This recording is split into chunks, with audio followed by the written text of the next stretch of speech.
Hey, Michael, how are you? Hey, good morning, mate. How you doing? Can you hear me okay? I'm, yeah, I'm doing pretty well. Can you hear me? Awesome. I can, yeah. Loud and clear, man. Loud and clear. Good to see you. Awesome. Yeah, you're in Hong Kong right now, right? I am, man. Nice and early, 9 a.m. I've had a whole 3 hours sleep. So if I'm a little bit less articulate than usual, please forgive me. I'm gonna do my best, man. It's all good. So, how is everything over there in Hong Kong? Is the pandemic treating you well? We're going okay, man. It's been a bit difficult to be honest. We're in the middle of our third wave, which has been a little bit of a downer to say the least. Everyone was happy, kind of in May and June, and out Yeah, partying again, and we're kind of in a bit of a lockdown situation once again. So morale has been higher, we'll put it that way. But I'm keeping positive, man. All good. I'm working on things on all sides of the business. So I'm very fortunate. I feel fortunate and lucky that things haven't affected me too badly, man. So yeah, how are yeah, things for you? yeah. I'm doing well. We're in the second wave right now in Canada, so but things are not too bad. Actually, in my area, where I live, there's only was it over 400 cases so far in total. So Okay. it's actually not too bad compared to the bigger cities like Vancouver or Toronto. So in my city, Yeah. we're doing pretty well right now. Good Yeah. to hear, mate. Good to hear. Yeah. Okay. Yeah. So yeah, to my audience, to those of you who don't know, this is Michael Campion, and he's a public speaker, consultant, and he's the managing director of an alcohol brand called Four Fox Sake, and he's also the host of Playing the Inner Game podcast. And I first met Michael last year in Montreal, Canada, and we were working on a very interesting project together. One of the things that stood out to me about Michael is that he's a very effective and confident public speaker. So for that reason, I invited him on live with me today to share some of his secrets about public speaking because I know many people, they would be scared to death when they hear the word public speaking. So can you tell us a little bit about your background and the business or businesses that you're working on right now, Michael? Yeah, sure, mate. Thank you once again for having me on this morning. Um, I wear a lot of different hats, but my primary job is as managing director of Four Fox Sake. So it's an ultra premium brand of Japanese sake that some friends of mine launched about 4 or 5 years ago, and we're really kind of trying to disrupt the wine and spirit space and create really a very exciting new sake brand that can grace the finest five-star hotels, bars, nightclubs, and restaurants in the world. And we're getting there, which is great. So that's the thing that I've been spending most of my time on in the entrepreneurial trenches over the last few years. But as you said, I'm also very passionate about public speaking and helping people find their voice. So as someone who was kind of previously very shy and very withdrawn as a young child and a teenager, I really get excited about helping people become more authentic and more effective communicators. So for the last decade or so, forgive me, mangling my words, not enough coffee yet. For the last decade or so, I have been speaking on stage as a keynote speaker, as a motivational speaker. I've also been working as a public speaking consultant, helping people with their pitch decks, helping them with speeches, helping them with interviews, and really just helping people find their narrative, find their story, and how they can get that across most effectively, right? Because we all have a message that we need to share, and it won't land if you don't deliver that message in a persuasive way. And that's what I'm really here to help people do. Yeah. Yeah, I totally agree. So, what is the importance of public speaking? Why should entrepreneurs or people in general need to have this particular skill set? Yeah, great question. Look, I think if you look around the world, right, the most charismatic and the most kind of famous business leaders and entrepreneurs around the world, you start to see a pattern, right? They generally tend to be very persuasive and effective communicators. And the level of storytelling that's required now to just to cut through all the noise is so important, right? We are just deluged with information these days, right? Everyone is fighting for your attention, and you have a very short window to grab someone's attention and make them tune in, right? And developing your skills of public speaking, developing your communication skills. And that's not just speaking, right? I would include writing, I would include copywriting within that skill set. Writing well, not just speaking well, will serve you well no matter what industry and no matter what business you run. Becoming a better public speaker will make you a more effective entrepreneur. That's just the bottom line. And especially if you can layer that on top of your existing skill set, say you're very good at coding, or you're whatever it is that you create, if you can layer public speaking abilities on top of it, it's going to make you twice as dangerous, right, in the business world. And look, it's not all about business. It'll help you in your relationships as well, right? If you're a better communicator, it's just going to make life easier for you. More things will tend to fall your way if you can persuade people to come around to your worldview, right? Yeah, I totally agree with you. So how has this ability helped you with your career? Oh, mate, it's helped me massively. I think number one, it's given me opportunities that I would never have received otherwise, right? If I wasn't brave enough, if I wasn't capable enough of stepping on stage and pitching to boardrooms, so I was in investment banking and corporate finance straight out of university. I kind of fell out of love with the corporate world and ditched the suit and tie a little bit. But that was really good practice. But because I was a good public speaker, because I was a good communicator, my bosses put me in front of clients very, very early in my early 20s. And I don't think I would have ever received that kind of trust to pitch for these big deals if I wasn't a good public speaker, right? So I think it's afforded me the ability to fast track my career, whereas other people might have stalled, right? How many talented people do you know, right, who are smart, but haven't achieved what they should have achieved for their level of intelligence, right? Because they're not confident speaking, right? It's the number one fear. It's the number one fear that people have, right? That is a fact. That's an entrepreneurship fact for you right there. The number one fear that people have is a fear of public speaking, and it's hardwired into us as human beings, right? This is a normal thing, right? It's very, very normal. I still get a little bit nervous, but you learn how to deal with it with time, with practice, right? Yeah, I agree. So what's your ability to communicate in front of a big crowd? Was like a natural thing for you, or where you were born with it, or was this a skill that you acquired over time? That's a fantastic question. It's definitely, you're not born with it. I can't reiterate that enough. You're not born with it. Yes, I think I'm fortunate in the sense that maybe you're blessed with genetics and you have some raw intellectual horsepower, right? You have some raw level of intelligence, but no one is born a great speaker. No one's born a great, orator. It comes through development, like everything, right? If it was easy, everyone would be good at it. And it's very much something that I've honed over the years. Like I said, I was very, very introverted, very, very shy as a kind of school kid. And then to my teenage years, it was only really with kind of a lot of hard work on my mindset, a lot of research, and just a lot of practice coming into contact with the real world and pushing my boundaries every single day that I became a better public speaker. As the saying goes, it doesn't get easier, you just get better. Okay, I see. And why do you think people are so scared of public speaking?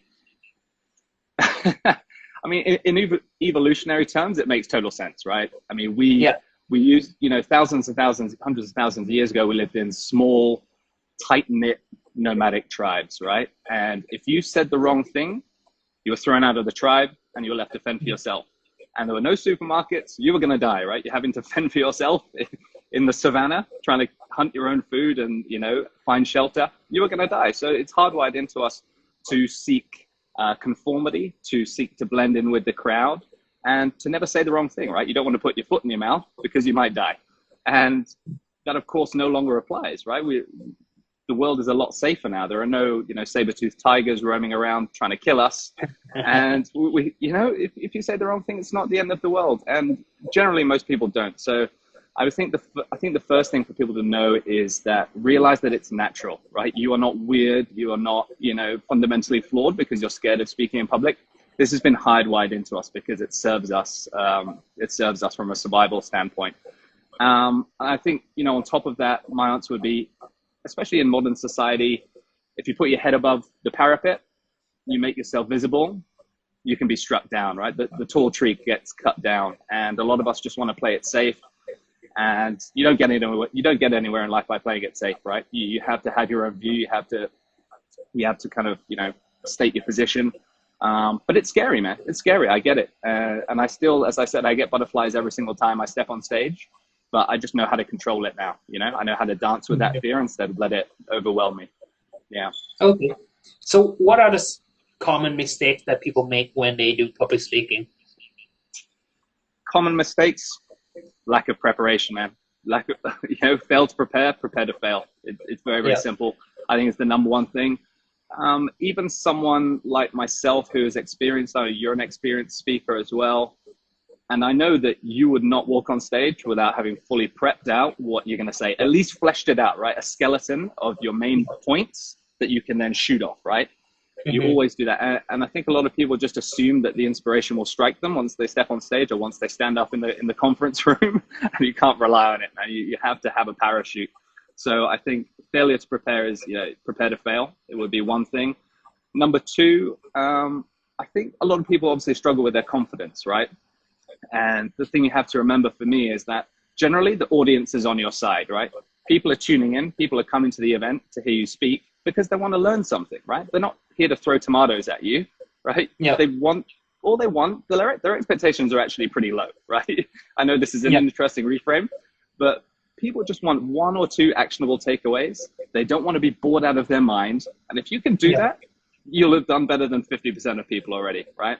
And then I think the third mistake is a lack of empathy, right? Not putting yourself in the shoes of your audience. What does my audience want to hear, right? It's not about me. When I get on stage, it's not about me. I'm only important. I'm only relevant because of how my experience can help my audience, right? So instead of just verbally vomiting out everything that you know and trying to surprise people with, look how knowledgeable I am. Yeah, okay, great. How is that knowledgeable actually useful to the people who have come to hear me speak? So I think that's a mistake that a lot of people make too. Yeah, it's too much about them and not about the message, not about the audience. Yeah, I see.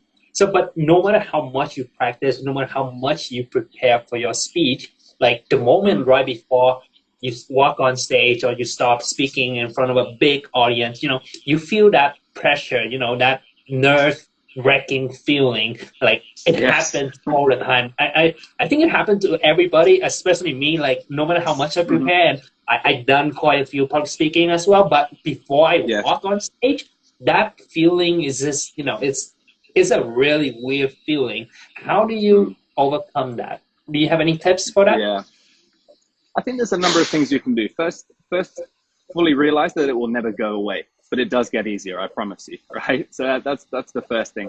Number one, I think if I go back to my thing about preparation, right? The more prepared you are, the more times you've rehearsed, whether that's just in front of your bathroom mirror or the number of talks that you've given in the past. Maybe you can record yourself on video, right? And listen how you sound. You're going to hate it the first time. Trust me, I still hate hearing myself speak, and I've done thousands of speeches, right? You're still going to hate it. But listening to yourself on video or just on audio, right? Just record a voice note and practice the pacing, the intonation, everything like that. That'll help a lot. There are some physical things you can do as well. Like I like using music as priming. So I will use music. Yeah, I will use it as a Pavlovian association. So I will play one or two particular songs before I go on stage. They get me in the zone, right? They get me hyped up and make me feel super confident and just much bigger than I really am. And that helps put me in a confident mindset. And the third thing I would also say is at some point you have to believe that you've done the work, right? If you've really prepared, then put the notes away, right? Just in the last few minutes before you go on stage, take some time to, just talk to people, mingle. I quite often mingle with my audience before I go on stage. Number one, that'll win you some friends when you go on stage because, they can see you, they've spoken to you, they're going to be on side immediately. They'll probably start clapping before everyone else, which is good. And also just mingling with the audience, making sure you introduce yourself to the organizing committee, for example, that is going to put you in a more relaxed and more sociable state of mind, right? You're going to be a much more natural conversationalist and you won't be so robotic when you go on the stage, right? You will just flow from that natural small talk conversation onto stage and be the more charming version of yourself. Yeah. Do you have any story of where you make a mistake during your speech? Any good story that you want to share with my audience?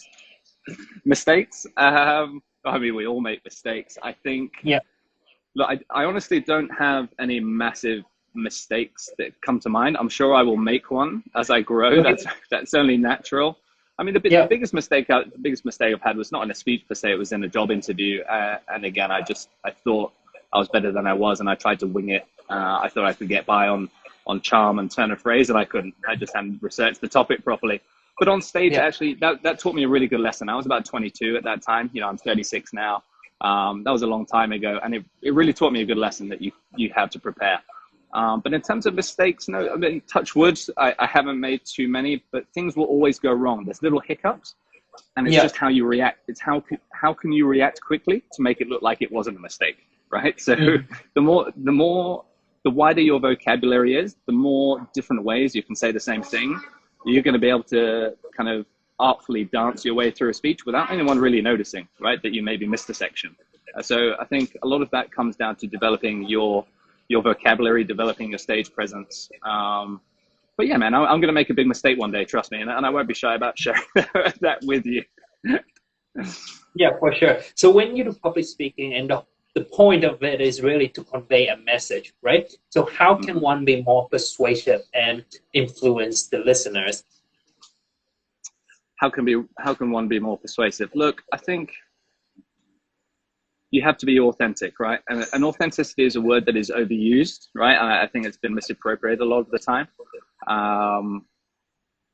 But what I really mean by that is you have to show people that you care about the topic that you're talking about. It's a little bit dark because can you? What have I done? Sorry, mate. Because of the light. Yeah, it's a bit dark on your face. Oh, there we go. There we go. Sorry, mate. Let me turn around in the room. Yeah. So what did I say? Where was I? Authenticity. Yeah, you have to care about what you're talking about, right? And a lot of people, they get it the wrong way around. They're trying to be too pushy. They're trying to persuade people to think, this is what I'm talking about. You have to persuade me. You have to be persuaded. You have to believe me. But actually, they have to believe that you believe. Does that make sense? They have to believe that you believe. They have to see and hear that you care. When you're passionate about the message, that is just going to radiate out of you, right? It's going to radiate out of you, and it's going to be so obvious, and that's going to get people on side. And we can tell, right, when people are giving a robotic speech and they don't really care about the topic that they're talking about, it's very obvious that they're emotionally detached from it, right? So I think trying to make yourself a little bit vulnerable and bring a little bit of a part of yourself and maybe reveal a little bit more than you wanted to always helps. And then from a more dry business perspective, I would say don't overload your speech on facts. Don't overload it on logic. Don't overload it on data, statistics, and graphs and charts. People will fall asleep very, very quickly, right? Those things are just there. They're there to support your main story and your narrative, right? They're there to support your storytelling arc throughout your presentation. So I would say the percentage, if we're talking about percentages, I would say, 60 to 70% of your speech, of your presentation should be about igniting emotions and tapping into the psychological buttons of your audience and what's going to move them. Why should they care? Why will this improve my life? Why will I be better off for having listened to you? And then the remaining 40% maybe equally split between, a bit of credibility building and some stats and graphs and charts about, where you've come from and where you're going, if that makes sense. Yeah. I guess to sum it up, it would be don't use complicated words, right? Use very simple terms, make sure everybody can understand you. And share your personal stories, be a little bit vulnerable if you need to share your stories so that the audience can relate to you and the message that you're trying to convey. Absolutely. And that's a good point actually that you made about using complicated words, right? I'm sometimes guilty of that myself. But actually the best communicators are effective communicators, right? And you have to find a level that everyone is going to meet you on, right? So just because you learned a fancy word in the dictionary doesn't necessarily mean you should use it and whip it out on stage, right? Because you want to be relatable and you want your message to have the maximum effect, right? So that's a good point, David. Absolutely. So what is the hardest thing about public speaking for you? I mean, even though you're an expert in this, I'm sure you still found some things that are difficult, hard to. So what's the hardest thing about public speaking, in your opinion, for you? The hardest thing for me, I think, is I always want to be better.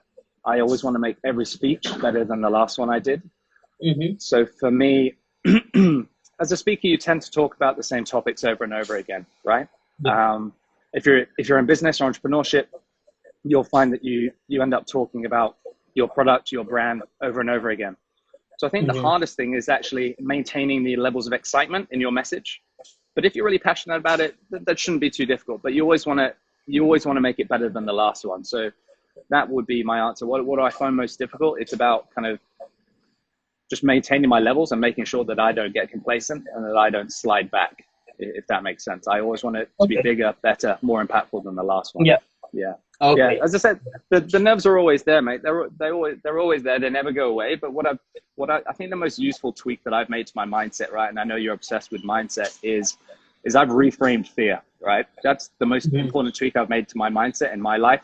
Is that most people, when they fear something, they run away from it, right? Fight or flight. That's the natural thing to do. Yeah. The Yeah. crazy thing to do that's gonna blow your mind and improve the quality of your life is to run towards fear, right? So I've reframed fear. If I feel scared about doing something, I will run towards it within 5 seconds, because otherwise I'll get scared of it and I'll chicken out, right? Don't give yourself time to Yeah. intellectualize it and think about what could go wrong.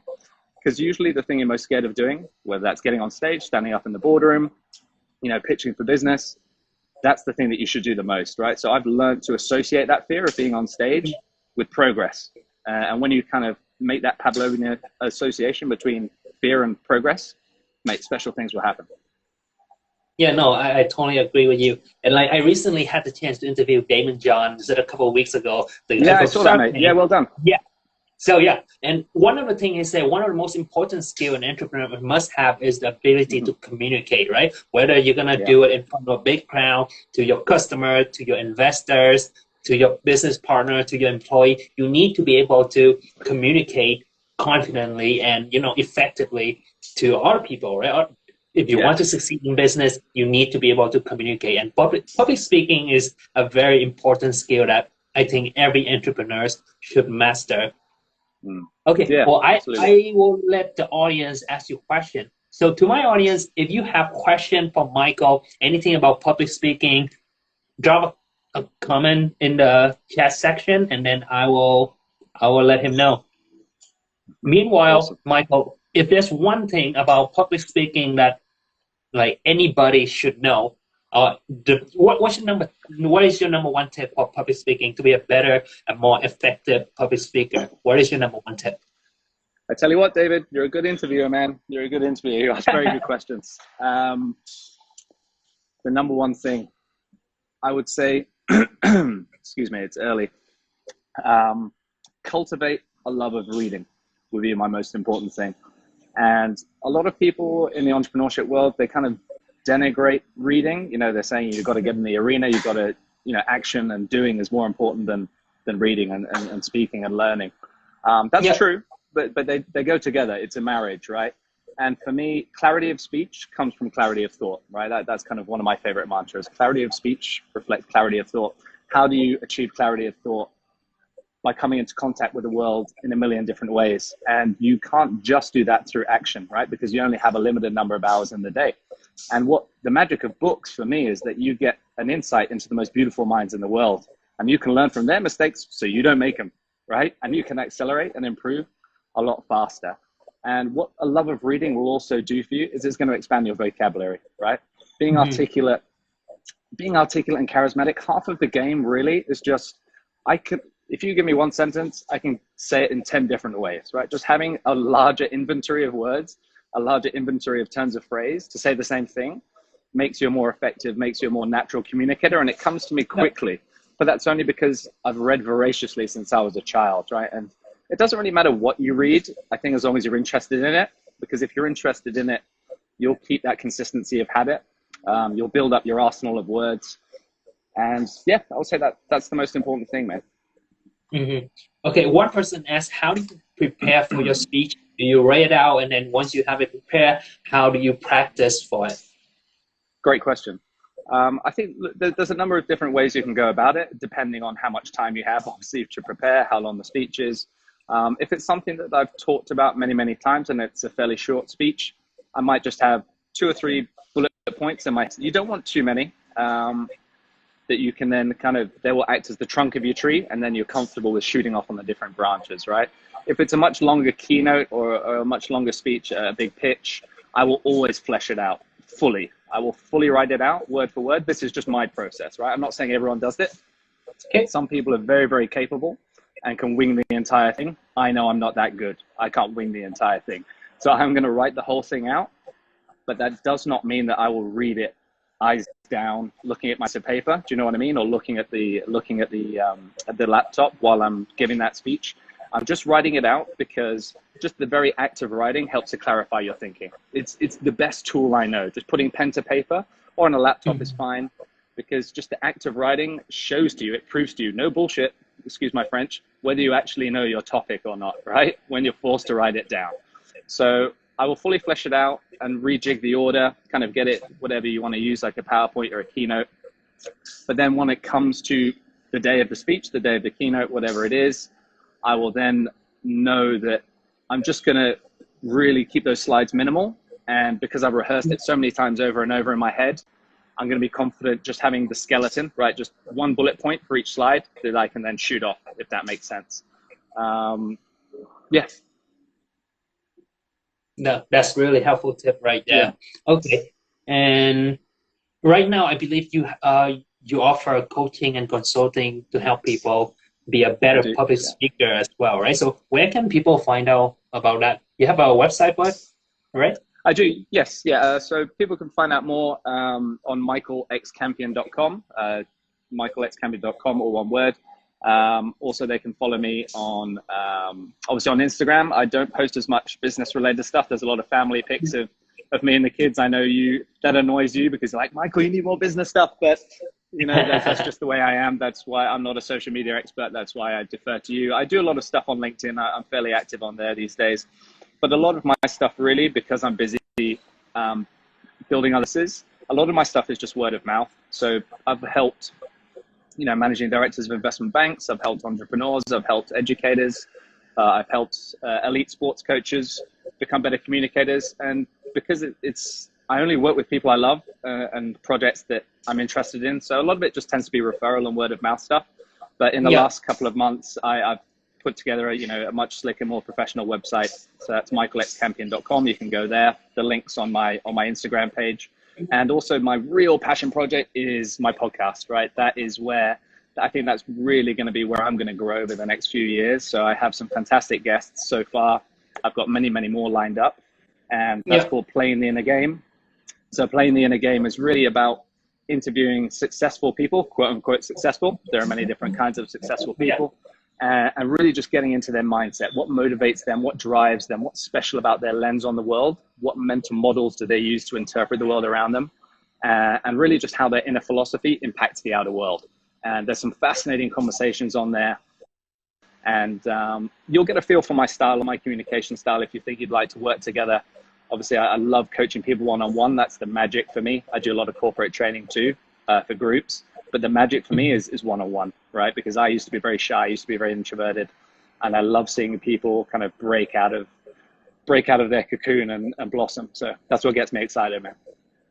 Yeah, awesome. I will leave your Instagram username as well as your website in the description below when I save this interview. And well, let's see. Is there any last word you wanna, like any last tips, last words to my audience that you like to share with my audience? No, I think as I said, just cultivating that lifelong kind of student mindset, cultivating a love of reading, cultivating a love of learning is really what's going to set you apart and make you a more effective communicator. Just really, my biggest advice would be don't consume content passively, right? You want to develop your powers of observation, right? So if you want to watch Netflix, fine, man. I need to wind down as well. I'm not go 100% of the time. But when I hear someone who is very, very funny, like a stand-up comedian, or I see someone give a speech that really has an impact on me, don't just let it wash over you. Analyze why. What was it about that speech? What turn of phrase was it? What was it about them that made me laugh out loud? What was it that brought a tear to my eye, you know? And you can borrow from the best. That's all I've done. I've stood on the shoulders of giants, and by borrowing little bits from the best over the years, over the course of 20 years, you start to develop your own style. You know what works and what doesn't. And just really developing those powers of observation. If something moved you when someone spoke, write it down and commit it to memory and try and experiment with it in your own life and see if it works. Yeah, that's a really helpful tip. Great advice right there. Yeah, thank you so much for your time, Michael. And I'm sure my audience learned a lot. Like, I see a lot of comments. People would say, please save this video. And yeah, Super. Thank you so much for your time. Thank you and so I much hope my audience enjoyed it. Yeah, no Yeah, problem. no, thank you. Okay. I appreciate the opportunity, man. I couldn't see any of the comments because I'm a terrible multitasker. I was looking at you. I was looking at you in the eyes. So I had no idea what the comments were. But thank you again for the opportunity, mate, and great to see you. We'll catch up properly soon, yeah? Yeah, for sure. Make sure you guys go follow Michael right now. His Instagram is Michael X Campion. I pinned it in the comment section. I also will include it in the description. And check out his podcast, Playing the Inner Game. I believe is on iTunes, available on iTunes. Absolutely, yeah. It's there on Apple Podcasts, iTunes, Spotify, Stitcher, everywhere you get your podcasts. I'd love you guys to tune in. It's a new baby of mine, but I'm really excited. It's going really well. So let me know what you think. Yeah. And also, if you are alcohol drinker, make sure to try out Four Sake. I had a Yes, great mate. time with Absolutely. Michael last year. We had Yeah. a lot of sake together. It's probably the best sake I have ever tried. So, Yeah. where do you ship that internationally, or is that only available Yeah, in we do, Hong mate. Kong? No, absolutely. We're in 8 countries worldwide now. So thank you for the opportunity to feature that. My other love is sake. So that's 4foxsake.com or 4foxsake official on Instagram. And yeah, we ship to the US, Canada, Australia, UK, Hong Kong, Korea. So please check out the website or the Instagram page. And we do online deliveries, man. During the pandemic, a lot of people are drinking at home and getting stuff delivered to their front door. So we can do that, man. Thank you. Yeah, no problem. Okay. Thank you so much for your time. I see you guys later. Take care. Thanks, brother. See you, man. Yeah. Bye. Bye.